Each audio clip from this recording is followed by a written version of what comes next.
A paz do Senhor Jesus. Vamos fazer uso da palavra do Senhor. Mateus capítulo 5. Capítulo 5, versículo 4.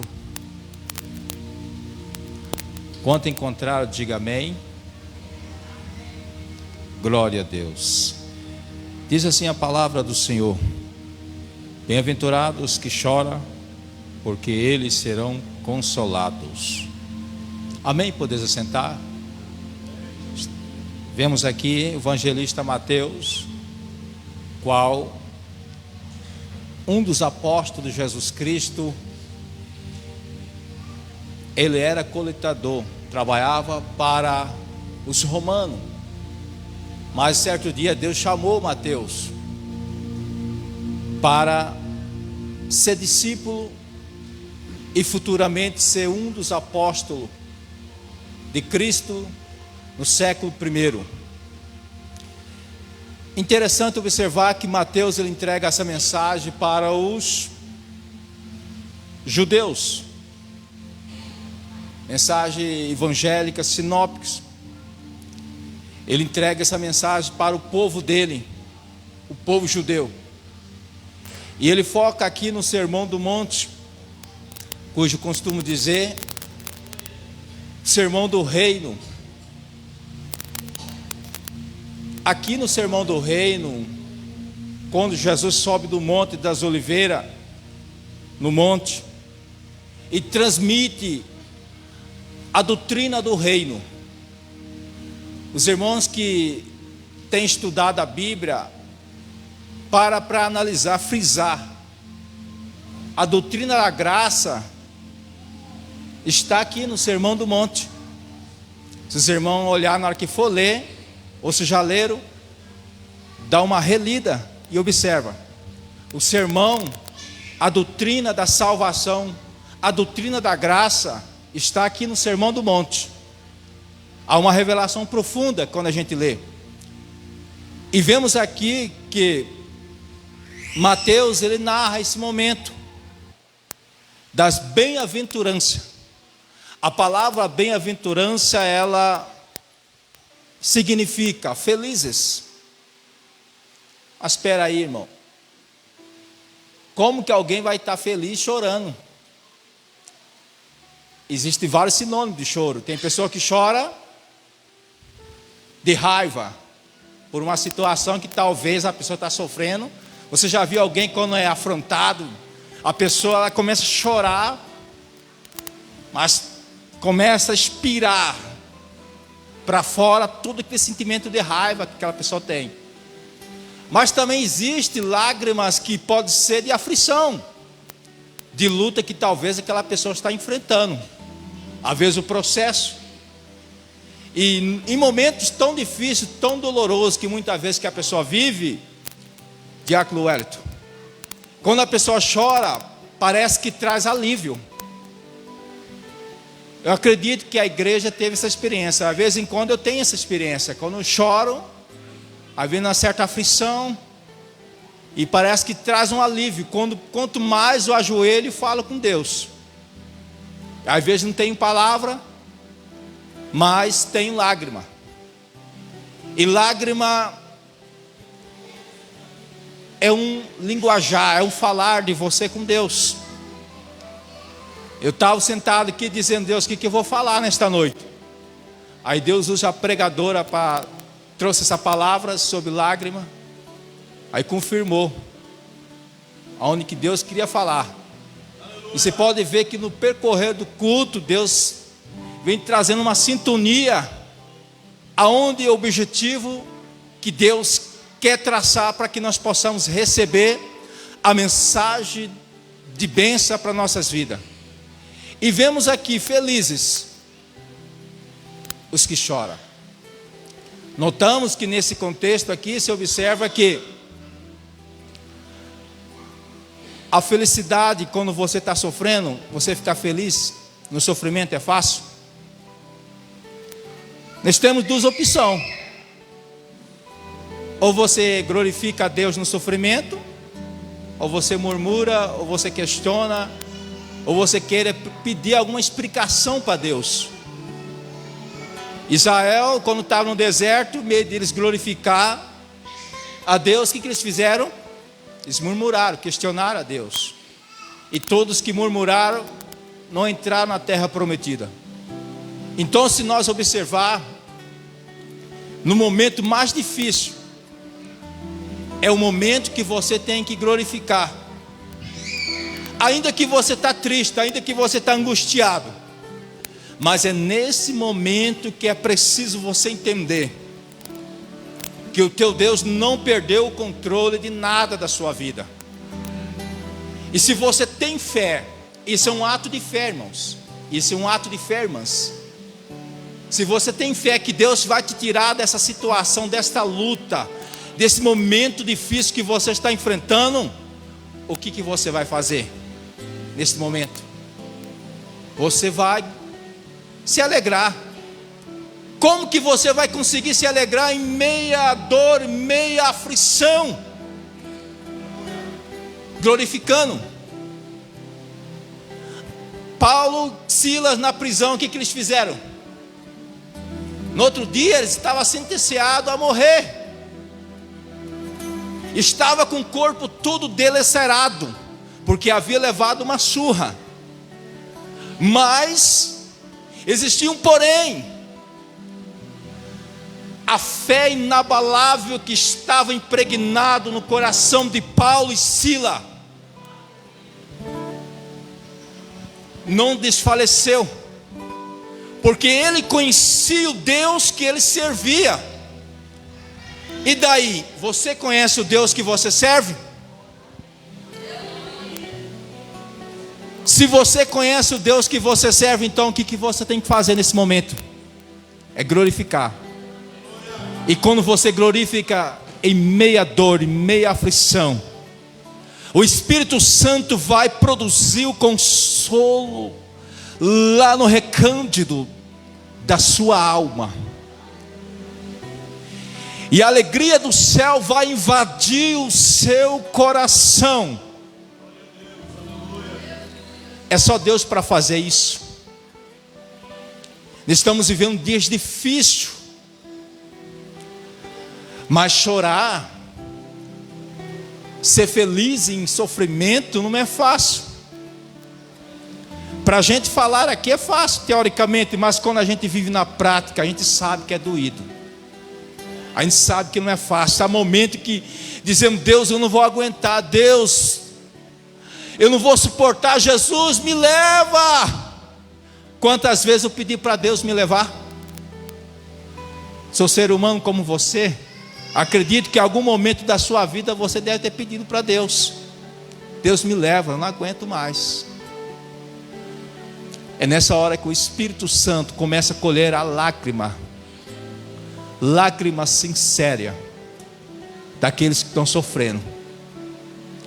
Mas Salmo capítulo número 30 e versículo 5 diz: o choro pode durar uma noite.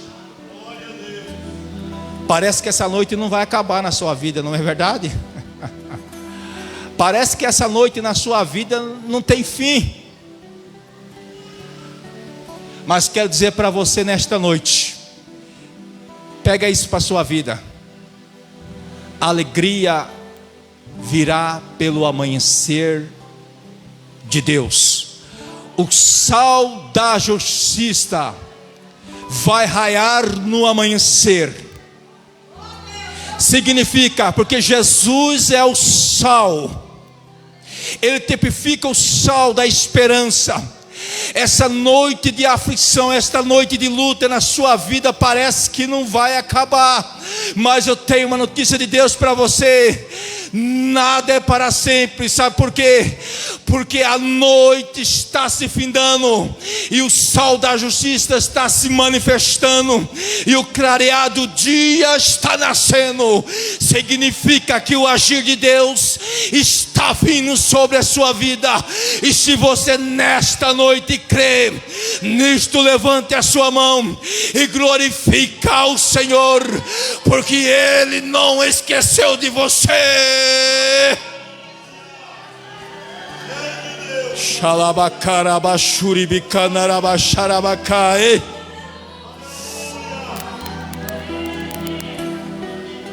Aí o salmista, no Salmo 126, a seguir diz: com lágrimas chameemos e colheremos sofrimento. O que diz lá? Colheremos alegria. Então, nesse processo seu, não tenha vergonha de chorar. Não tenha vergonha, porque Deus está colhendo as suas lágrimas. Halabashuri bicanta rabashuri kanai. Deus está colhendo as suas lágrimas. Agora olha aqui para a Bíblia Sagrada. Você pensa que Deus não se preocupa com seu sofrimento? Deus esqueceu de mim. Deus não se importa comigo. Por que está acontecendo isso na minha vida? Mas eu digo para você, Deus se importa para você. João capítulo 11, versículo 33 e versículo 35. Jesus estava na casa de Marta e Maria. Quando Jesus chega lá, elas caem em lágrimas, porque o amigo de Jesus havia falecido. Já havia-se 4 dias. E naquele momento, Jesus vendo aquela mulher chorar, e vendo os judeus que estavam presentes ali chorar também. Mas existe um porém. Existem alguns judeus que eram contratados para chorar. Esse tipo de lágrimas Deus não aceita. O que eu quero dizer com isso? Se alguém te ofendeu, alguém afrontou você, e você tem chorado lágrima de ódio, de ira, tira isso do seu coração, porque esse tipo de lágrima Deus não aceita. Mas o que Deus aceita é a lágrima de humilhação. Se alguém te ofender, abaixa a cabeça e chora na presença de Deus. Diz: Deus, perdoa aqueles que me ofendem, porque eu quero o perdão do Senhor. No sermão do monte, a doutrina do reino, na oração de Jesus, que ele disse: se vós quer que o Senhor vos perdoa, temos que perdoar os vossos aqueles que nos ofendem. Não tem como, irmãos, guardar mágoa, rancor. Podemos até irar, porque a Bíblia diz, Paulo é taxativo em dizer que ireis, não pequeis. Há momento, porque nós somos seres humanos, irmãos, nós podemos irar quando alguém nos ofende, mas devemos se segurar. Deixa de ouvir o seu ego e ouve a voz do Espírito Santo. Não faça nada, deixa eu agir. E ali, voltando ali para João capítulo 11, Jesus vendo aquela situação, veja só, verso 35, Jesus chorou. Jesus chorou, irmãos. Você tem ideia que Jesus chorou? Porque ele havia perdido um amigo, porque ele estava vendo o sofrimento daquelas mulheres. Quem sabe você tem pensado que Deus não se importa com você, que Deus não se preocupa com você. Mas eu digo para você, Deus está contemplando todas as suas lágrimas, todo o seu sofrimento. Deus está contemplando. E Jesus chorou. Jesus era Deus. Quer dizer, Deus chorou, vendo o sofrimento daquelas mulheres. Aí a Bíblia diz que Jesus pediu para levar onde estava o túmulo de Lázaro. E chegando lá, imagino eu, Jesus levanta a voz para o alto e diz: Pai, eu te peço, Lázaro, sai para fora. E o milagre aconteceu. Lembra que o Salmo 126, com lágrimas, quem semeia com lágrimas, colherão com alegria. O choro pode durar uma noite, mas a alegria vem pelo amanhecer. Então, sobre Marta e Maria, as lágrimas daquela mulher não foi em vão. Estava registrado no livro. E no momento certo, Deus deu a resposta das suas lágrimas, porque lágrima significa uma oração. E Lázaro ressuscitou. Que felicidade! Agora hoje vivemos dias onde que não conseguimos mais chorar. Sabe por quê? Porque as pessoas não, porque o ser humano tem endurecido o coração para a palavra de Deus. Mas o salmista Davi nos ensina que devemos quebrantar, rasgar o nosso coração perante a presença do Senhor. E quando nós fazemos isso, a melhor maneira de mostrar que rasgamos a nossa alma diante de Deus é chorando. Jesus deu vitória para Marta e Maria. Agora Ana estava sofrendo quase 10 anos chorando, porque recebia humilhação de Canina, da esposa de Elcana, a concorrente. Era humilhado porque ela não podia dar filho. E na cultura judaica ela estava sofrendo, porque se a mulher que não dasse filho para o seu esposo era discriminado, era tido como amaldiçoada. Mas não sabendo aquela comunidade que aquilo era um processo de Deus na vida daquela mulher, porque uma grande promessa estava para acontecer. Porque sabemos que Israel estava vivendo um período de densas trevas, aonde o sumo sacerdote, aonde os seus filhos haviam se corrompido, e Deus precisava levantar alguém. Às vezes o seu sofrimento, a sua luta, existe um propósito. Deus tem algo grande para a sua vida. Por isso que você está passando por esse momento tão difícil e você não tem entendido. E se passando-se no último ano, nota-se que aquela mulher estava no ápice, no seu apogeu do seu sofrimento. Irmãos, vamos confessar, tem hora que nossa luta tem limite. Tem hora que você grita: Deus, eu não aguento mais. E quando você não suporta mais, quando você diz: Deus, eu não vou suportar, é aí que Deus acha.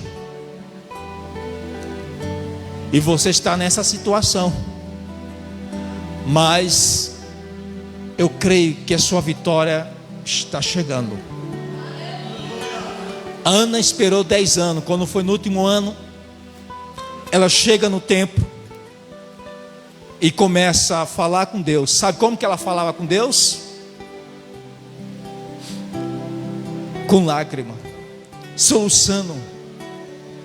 Não tinha mais palavra. E quem sabe você não tem mais palavra para dizer para Deus, mas você tem lágrima. E ela estava chorando, soluçando. E de repente o sumo sacerdote Eli observou aquilo e fez um pré-julgamento. Ela está embriagada. Sabe o que significa isso? Pessoas que era para te dar uma palavra de conforto, obreiros, irmãos mais velhos na fé, que era para dar uma palavra de esperança, uma palavra positiva para você, tem tentado desanimar você com palavra negativa. Isso dói. Agora imagina ela ouvindo aquela palavra do sumo sacerdote, alguém que era para dizer: Ana, Deus vai te dar vitória, e recebe um pré-julgamento. Só que a fé de Ana estava fundamentado na rocha que é Cristo. Então eu quero dizer para você: não olha para as palavras de afronta que você recebeu por esses dias.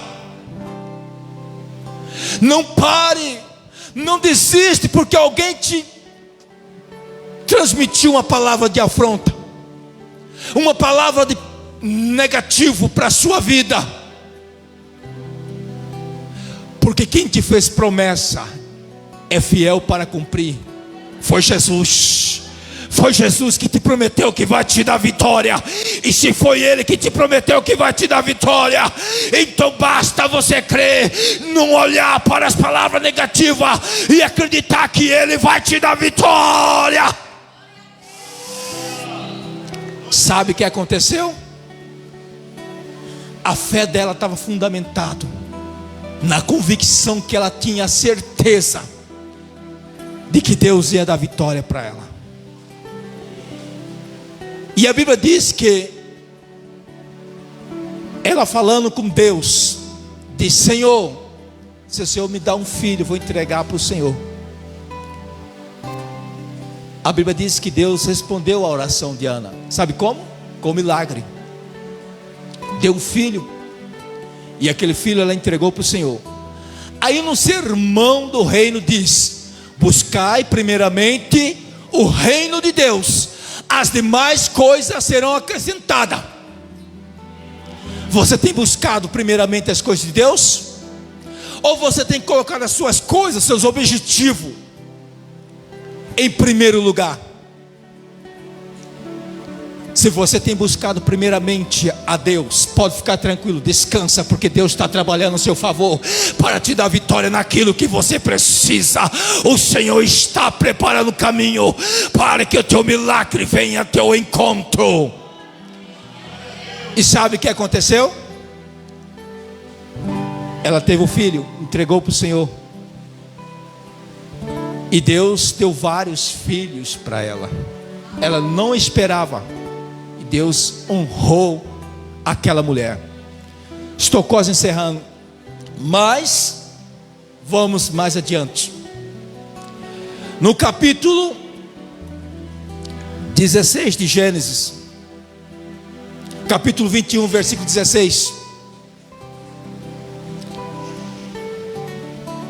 Havia uma mulher chamada Agar, que tinha um filho chamado Ismael. Ela havia sido rejeitada por Sarai, esposa de Abraão, porque eles, Deus prometeram dar um filho para eles. Mas sabe o que aconteceu? A fé deles oscilaram. Irmão, se parou para imaginar, se a fé do pai da fé, Abraão era o pai da fé, oscilou. E a Bíblia diz que com pequena fé, não precisa você ter muita fé, um pouquinho de fé que você tiver, Deus age. Lembra quando Jesus estava ali no mar, naquele barquinho, seus discípulos desesperaram, Jesus disse assim, ele fez: mar, para. Aí ele olhou para os discípulos repreendendo: homem de pequena fé. Significava que eles não tinham fé, ele tinha um pouquinho de fé. Porque se ele não tivesse nem um pouquinho de fé, talvez Jesus não ia agir. Eles tinham um pouquinho de fé.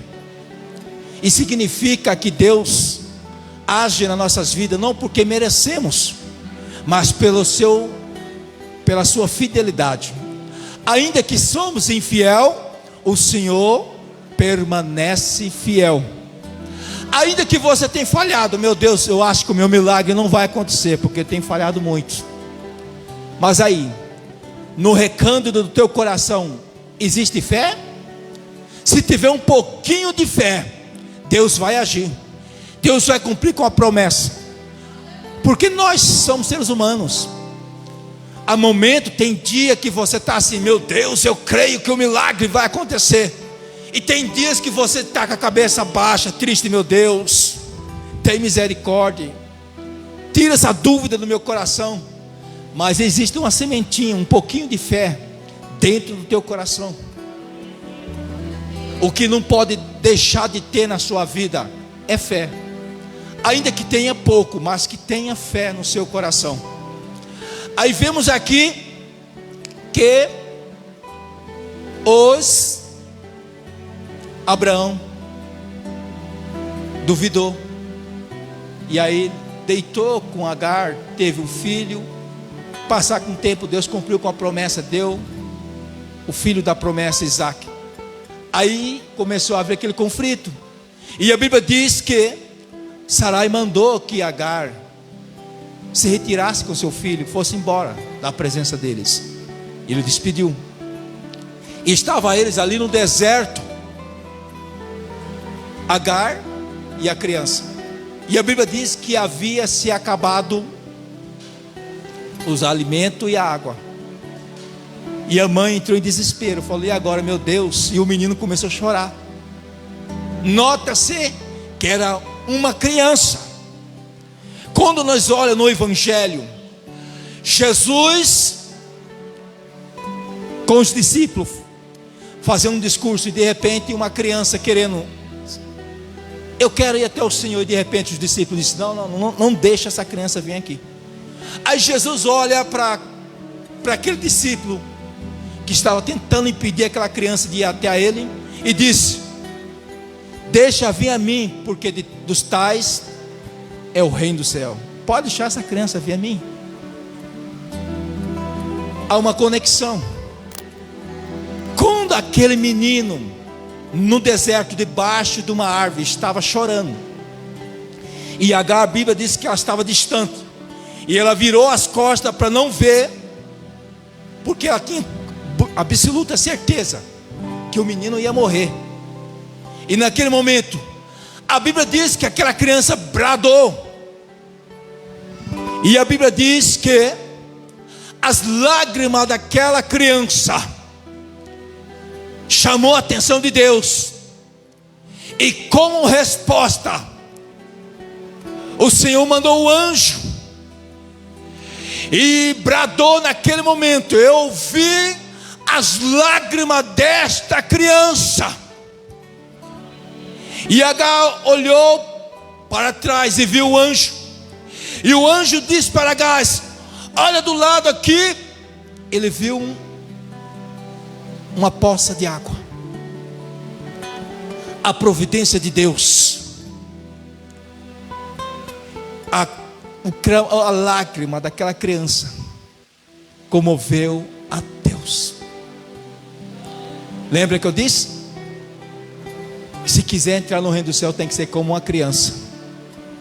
Se nós for como um adulto, no sentido espiritual aqui, para a mensagem, sabe o que vai acontecer? Porque o adulto, ele tem um ego.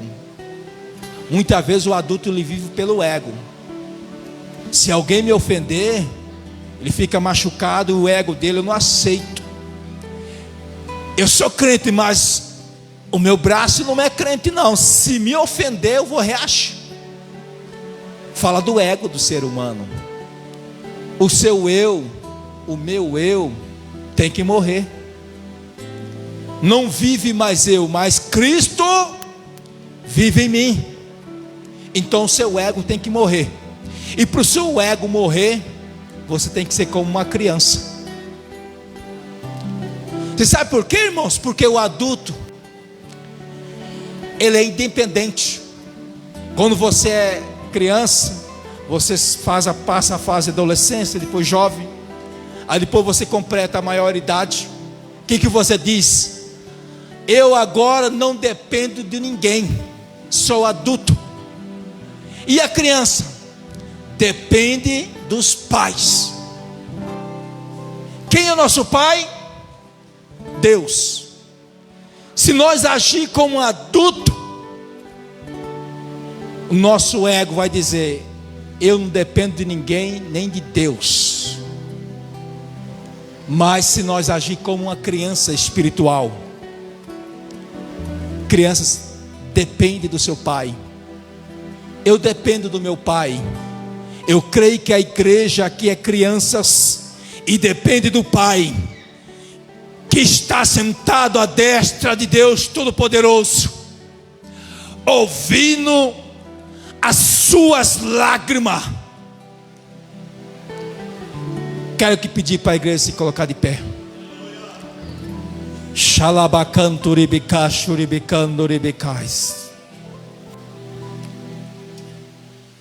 Você é uma criança? Você quer descobrir se você é uma criança diante de Deus? Se o seu velho eu, se o seu ego morreu, e se Cristo vive em você, você é uma criança. Adulto é difícil para chorar, não é? Adulto é difícil para chorar, mas criança não é fácil. E sabe como que uma criança chama a atenção de um pai?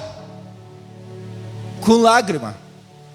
Uma criança de 1 ano, de 2 anos, que ainda não consegue falar, como que ela fala? Ao mistério, como que ela fala com seu pai? Quando ela está com fome, quando ela quer alguma coisa, quando ela está sentindo alguma dor. Se a criança está sentindo cólica, alguma dor, uma criança de 1 ano, 2 anos, o que ela faz? Ela vai chorar. E o pai vai entender, ela deve estar com cólica. Se a criança tiver com fome, o que ela vai fazer? Ela vai chorar. O pai vai acordar de madrugada, a mãe vai acordar de madrugada, vai dar o alimento para ela. Se a criança quer a atenção do pai, o que ela vai fazer? Ela vai chorar. Ela está se comunicando com o pai. Você tem se comunicado com Jesus? Porque Marta e Maria se comunicou com Jesus. Porque a Bíblia diz que naquele momento que Jesus chegou, elas choraram. E elas comoveram o coração de Jesus. Para concluir, para eu poder orar, aquela criança bradou no deserto. E Jesus ouviu as lágrimas daquela criança.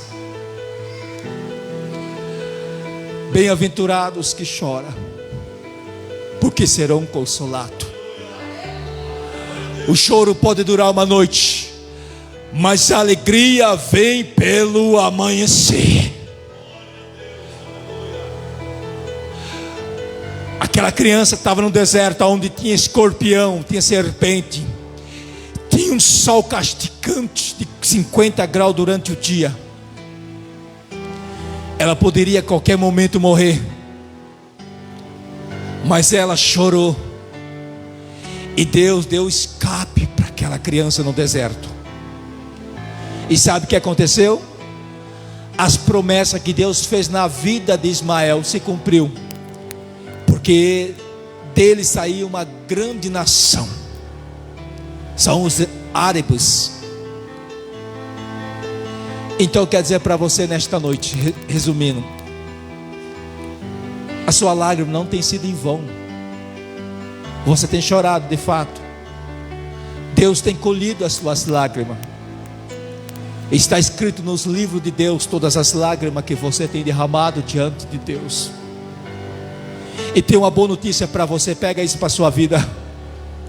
Essa luta não é para te matar. E essa luta, ela não é eterna, ela é passageira. Significa que o teu milagre está chegando, porque a palavra de Deus, ela é bem taxativa, ela não mente. O choro pode durar uma noite, mas a alegria de Deus está chegando sobre a sua vida. É tempo de você cantar. A alegria de Deus está chegando sobre a sua vida, porque você caminhou com lágrima, com choro, e a alegria de Deus está chegando sobre a sua vida. Então toma posse do teu milagre, porque Deus colheu a sua lágrima e a sua vitória está chegando nesta noite. Aleluia. Se você sentir vontade de falar em mistério, pode falar. Dá liberdade para o Espírito Santo. Se você sentir vontade de chorar, chora. Choribicandaraba, choribicandaraba, choribicai. Se você está passando por uma grande luta, te convido a vir aqui à frente, no nome de Jesus. Se tiver alguém para Jesus nesta noite, alguém que não é evangélico quiser aceitar Jesus, te convido a vir aqui à frente. Halabashuribicandarabakai. Se você está passando por um problema, não sei qual é o teu problema, mas quero te dizer que o teu Deus é muito maior do que o teu problema. O teu problema não é maior do que Deus. Tem muita gente que diz assim: o meu problema é maior do que Deus. Sabe como que ela está dizendo isso? Desistindo, murmurando, dizendo que não vai ter vitória. Mas o teu problema, eu não sei qual é. Se é uma enfermidade, eu não sei qual é. Se é uma porta de emprego, eu não sei qual é o teu problema. Mas o meu Deus, Ele é muito maior do que o teu problema. Será que Ele não tem capacidade de operar um milagre na sua vida? Lembra que diz: enquanto há vida, há esperança.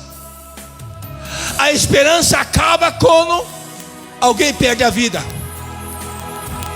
Mas vou te provar na Bíblia: ainda que esteja morto, viverá. Lázaro estava morto 4 dias. Jesus quis mostrar que não existe nada maior do que Ele. Então não é o teu problema que é maior do que Jesus. Então creia que Ele vai te dar vitória nesta noite. Vamos estar orando neste momento no nome de Jesus. Senhor meu Deus, Pai amado, no nome de Jesus, estamos neste momento levantando um clamor em prol dos teus filhos que estão aqui na frente. Meu Pai amado, te peço que o Senhor derrama das tuas mais copiosas e superabundante bênção sobre a vida da tua igreja. Eu não sei qual o problema, eu não sei qual o momento que o teu filho, que a tua filha está vivendo, mas sabemos, Senhor, que o Senhor é muito maior do que o problema que o teu filho, que o problema que a tua filha está enfrentando. Pai querido, Pai santo, pelo poder que a tua palavra nos diz, o choro pode durar uma noite, mas a alegria vem pelo amanhecer.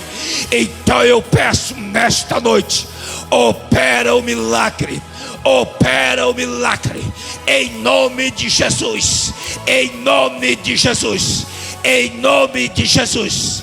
Eu profetizo pela autoridade da tua palavra, o milagre que o teu filho, o milagre que a tua filha precisa receber nesta noite. Receba o teu milagre nesta noite, em nome de Jesus. Amém. Quero que a igreja diga comigo, como um ato de fé: eu tomo posse do meu milagre, no nome Agora quero que você diga ao mais alto: de Jesus. Amém. Que Deus em Cristo abençoe a todos, no nome de Jesus. Estamos dando os últimos avisos aqui.